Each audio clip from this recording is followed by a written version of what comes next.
ভিন্ন রাজনৈতিক পথ থাকবে, কিন্তু কিছু কিছু প্রশ্নে আমরা ঐক্যবদ্ধ থাকব। জাতীয়ভাবে আমরা বলেছি সবার আগে বাংলাদেশ, বাংলাদেশের স্বার্থে, বাংলাদেশের স্বাধীনতা সার্বভৌমত্বের স্বার্থে দলমত নির্বিশেষে আমাদেরকে ঐক্যবদ্ধ থাকতে হবে, যেমন ঐক্যবদ্ধ আমরা হয়েছিলাম 2024 সালের 5ই অগস্টে।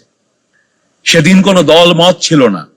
গুটিকতক মানুষ যারা দেশটাকে নিংড়ে খাচ্ছিলেন, তাদের বিরুদ্ধে দলমত নির্বিশেষে বিভিন্ন দল মতের মানুষ, দলহীন মানুষ, বিভিন্ন বয়সের মানুষ রাজপথে নেমে এসেছিলেন, রক্ত দিয়েছিলেন।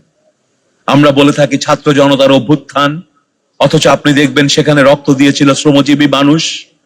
সেখানে যে তরুণরা রক্ত দিয়েছিল তাদের অনেকেই অত্যন্ত নিম্ন আয়ের রিক্সাওয়ালা কিংবা দোকানে চাকরি করা মানুষ। সবাইকে আমরা ঐক্যবদ্ধ হয়েছিলাম একটি স্বপ্ন নিয়ে, যে আমরা একটা বৈষম্যহীন বাংলাদেশ পাবো, আমাদের গণতান্ত্রিক অধিকার থাকবে, আমরা মেধাভিত্তিক সমাজ গড়ে তুলব, প্রতিটি পেশায় আমাদের তরুণরা তাদের মেধার ভিত্তিতে তাদের জীবনকে এগিয়ে নিতে পারবে।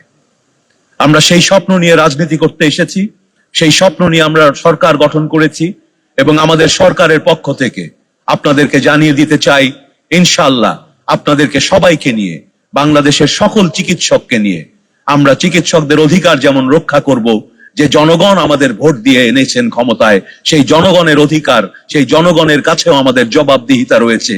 সেই রোগীর নিরাপত্তা এবং চিকিৎসকের নিরাপত্তা একসাথে আমরা নিশ্চিত করার জন্য কাজ করব আপনাদেরকে সঙ্গে নিয়ে। আমি নিজে চক্ষু চিকিৎসার উপরে পড়ালেখা করেছি। পরবর্তীকালে ইংল্যান্ডে গিয়ে আমার অনেক দিন ধরেই সবসময় ইন্টারেস্ট ছিল রিসার্চ এবং একাডেমিয়াতে। আমার ইন্টারেস্ট ছিল পাবলিক হেলথ আই কেয়ার এবং অফথালমোলজিতে। আমি সে বিষয়ে পিএইচডি করার সুযোগ পেয়েছি এবং সেখানেই আমি দীর্ঘদিন শিক্ষকতাও করেছি। সুতরাং আমার আপনাদের সঙ্গে যে যোগাযোগ, সেটি যেমন পারিবারিক, একইভাবে পেশাগত, এবং সেই সাথে আগামী দিনের বাংলাদেশ গড়ার যে স্বপ্ন আমরা দেখি, সেইখানে আমরা সবাই এক হয়ে যাই। সেই জায়গা থেকে দাঁড়িয়ে আপনাদেরকে বলতে চাই, ওএসবির জন্য এবং বাংলাদেশের চক্ষু চিকিৎসকদের এবং এই পেশার উন্নয়নের জন্য যে কোনো ভালো পরিকল্পনা আপনাদের মধ্যে থেকে উঠে আসলে, আমি যতদিন এই অবস্থানটিতে আছি, এই দায়িত্বে আছি, আমার সর্বাত্মক সমর্থন আপনাদের সঙ্গে থাকবে।